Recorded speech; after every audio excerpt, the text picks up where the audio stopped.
আমাদের খাঁটি সুন্নি হইতে হবে ভাই। ফরমালিন থাকলে কাজ হবে না, ফরমালিন থাকলে কাজ হবে না। এই জন্য কাদ আফলাহা মান তাযাক্কা।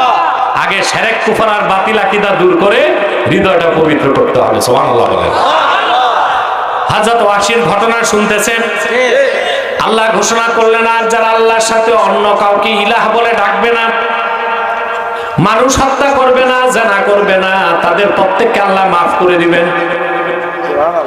ওয়াসি বললেন, ইয়া রাসূলুল্লাহ, ইয়া হাবিবাল্লাহ, ইন্নী আশরাকতু বিল্লাহ ওয়া কাতালতু নাফসাল্লাতী হারামাল্লাহু ইল্লা বিল হক ওয়া জানাইতু। আমি তো আল্লাহর সাথে অন্যকে শরীক করছি, আমি তো মুশরিক। আমি আপনার চাচারে অন্যায়ভাবে হত্যা করছি, জীবনে কতবার গুনাহ করছি আমার মনে নাই। তাহলে মুসলমান হয়ে লাভ কি? আল্লাহর পক্ষ থেকে আয়াত চলে আসলো, সুবহানাল্লাহ বলবেন না?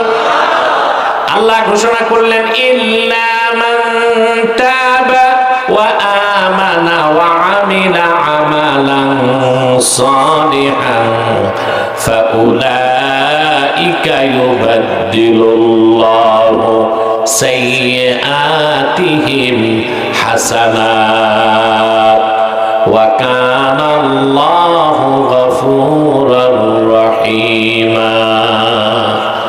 আল্লাহ তাআলা ঘোষণা করলেন, আমার বান্দাদের মধ্যে যারা মুশরিক থাক মুশরিক, কাফের যারা থাক কাফের, সমস্যা নাই। যদি তাদের মধ্যে কাফের কিংবা মুশরিক তওবা করে ঈমান এনে হৃদয়কে পবিত্র করে মুসলমান হয়, নেক আমল করে, আল্লাহ রাব্বুল আলামিন তাদের জীবনের সব গুনাহগুলোকে সওয়াবের দ্বারা বদল করে দিবেন। ওয়াসি বললেন, ইয়া রাসূলুল্লাহ, ইয়া হাবিবাল্লাহ, এখনো আমি শর্ত পাই, মুসলমান কেমনে হব? আল্লাহর হাবিব বললেন, কেমন শর্ত? সে বলল, ইন্নী আরা ফীহি শারতান ফাহুয়া আমালুস সালিহ। আল্লাহ তো শর্ত দিয়েছেন শুধু ঈমান এনে মুমিন হলে হবে না, নেক আমল করতে হবে। আমি তওবা করে ঈমান এনে মুসলমান হব, তবে নেক আমলের কোনো ভরসা আমার নাই।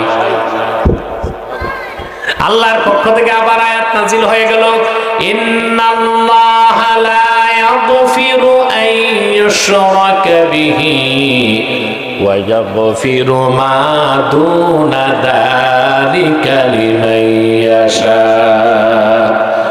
আল্লাহ ঘোষণা করে দিলেন, নিশ্চয়ই যারা শিরকের গুনাহ করবে না, কুফরের গুনাহ করবে না, শিরক আর কুফর ছাড়া যত বড় গুনাহ বান্দা করুক, আল্লাহ যাকে খুশি তারে মাফ করে দিবেন। ওয়াসি বললেন, ইয়া রাসূলুল্লাহ, ইয়া হাবিবাল্লাহ, আল্লাহ তো বলছেন লিমাইয়াশা ইয়াগফিরু লিমাইয়াশা, যারে চান তারে মাফ করবেন, আমারে যদি না চান, আল্লাহু আকবার কইবেন না মুসলমান? ইয়াগফিরু লিমাইয়াশা, আল্লাহ যারে চান তারে মাফ করবেন, আমারে যদি না চান। সেই জন্য আমি বলি, আল্লাহর হাবিবের প্রিয় সাহাবীগণ আল্লাহর কাছ থেকে জান্নাতটা লেখায় নিয়েছিলেন। সুবহানাল্লাহ কইবেন না? শুধু তাই নয়, আমি এটাও বলি, আল্লাহর হাবিবের সাহাবীগণ সত্য এবং ন্যায়পরায়ণতার মানদণ্ড,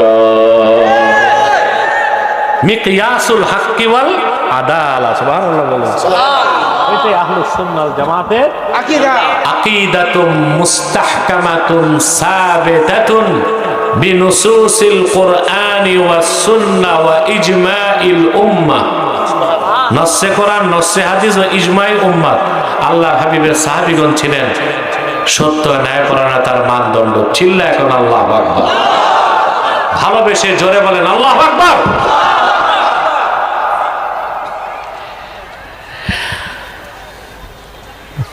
বই বই বই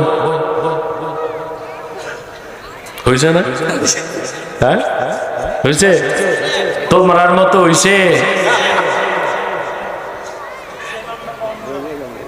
হ্যাঁ হয়েছে। আমার বলতে খুব ভালো লাগে, যেখানে যাই ওই অঞ্চলের ভাষা একটু বলি।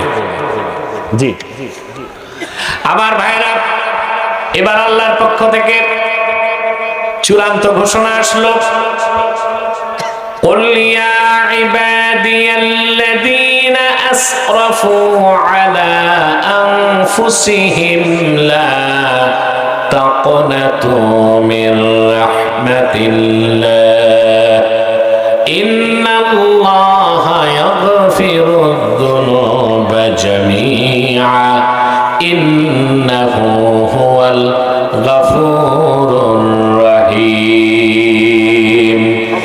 আল্লাহ ঘোষণা করলেন, প্রিয় হাবিব আমার মুহাম্মদ সাল্লাল্লাহু আলাইহি ওয়াসাল্লাম, আপনি বলুন, হে আমার বান্দারা, তোমরা যারা নিজেদের উপর জুলুম করেছো, শোনো, আল্লাহর রহমত থেকে নিরাশ হও না। যদি শিরক কুফর থেকে বাঁচতে পারো, আল্লাহ তোমাদের জীবনের সব গুনাহ মাফ করে দিবেন দয়া হলে।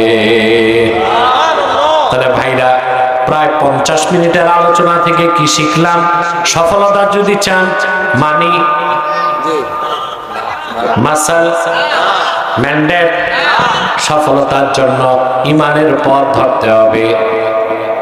আল্লাহ বলেন, কদ আফলাহা মান তাযাক্কা, অর্থাৎ সফলতা লাভ করলো সে যে শিরক কুফর থেকে দিলটাকে পবিত্র করে ইমানের নূর দিয়া হৃদয়টা ভরপুর করে নিল। বলেন সুবহানাল্লাহ। তা আমরা শিরক করব, কুফর করব, তাহলে কোন একদিন বেহেশতে আযাবের আগেও কিংবা আযাবের পরে। এখন আপনারা কেউ কেউ প্রশ্ন করতে পারেন, ভ্রমণ বিলাসী যারা প্রশ্ন রাখছো, প্রশ্ন আছে, দেখবো। এখন কেউ কেউ তোমাদের মধ্যে থাকতে পারে ভ্রমণ বিলাসী, যে জান্নাতে তো যাবই একদিন, যেহেতু উম্মত হইছি আল্লাহর হাবিবের, তো এর আগে একটু জাহান্নামটা ঘুরে ফিরে দেখে নিলাম, সমস্যা।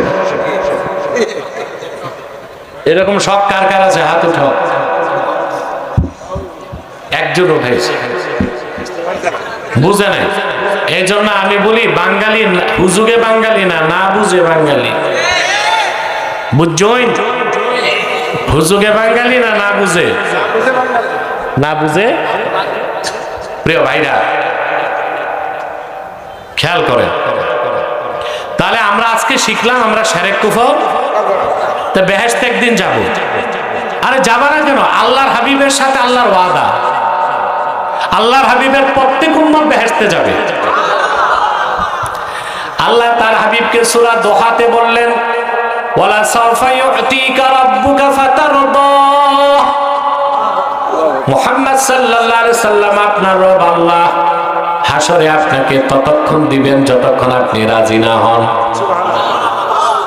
সাহাবায়ে কেরামকে ডেকে আল্লাহর হাবিব বললেন, শুনে রাখো তোমরা, লা আরদা ওয়া ওয়াহিদুম মিন উম্মতি ফিন্নার, আমার কালেমা বিশ্বাস করেছে এমন একজন উম্মত যতক্ষণ জাহান্নামে থাকবে, আমি রাসূল রাজি হব না। আল্লাহর হাবিবের উম্মত হইছি, শিরক কুফর থেকে বাঁচলে বেহেশতে যাবে। কিন্তু আযাব হইতে পারে, আবার আল্লাহ আযাব ছাড়াও দিতে পারেন, ওটার সম্ভাবনা খুব কম। আর আমরা তো 1 সেকেন্ডও জাহান্নাম চাই না, তাহলে আমাদের কি আংশিক সফলতায় চলবে না পূর্ণ সফলতা? তোমরা বেশি প্রশ্ন দিও না। 10টা হয়েছে প্রশ্ন, 10টা হয়েছে নাকি? 10টা তো লেখো, কথা বলো না, আস্তে করে লিখো। আমি দেখবো সবগুলোর উত্তর দিয়ে যাওয়া যায় কিনা, ইনশাল্লাহ। ঠিক আছে? কইন জোরে কইন। তো বলতেছি ভাই, আমরা যে পূর্ণ সফলতা চাই, প্রথম কাজ শিরক কুফর থেকে বাঁচতে হবে। আর শিরকি আকীদা, কুফরি আকীদা, ইমানের পোশাক দিয়ে অন্তরটা সাজাইতে হবে। এই জন্য আল্লাহ বলেছেন, কদ আফলাহা মান তাযাক্কা, নিশ্চয়ই সফলতা লাভ করেছে সে যে তার হৃদয়কে পবিত্র করলো। বলেন সুবহানাল্লাহ।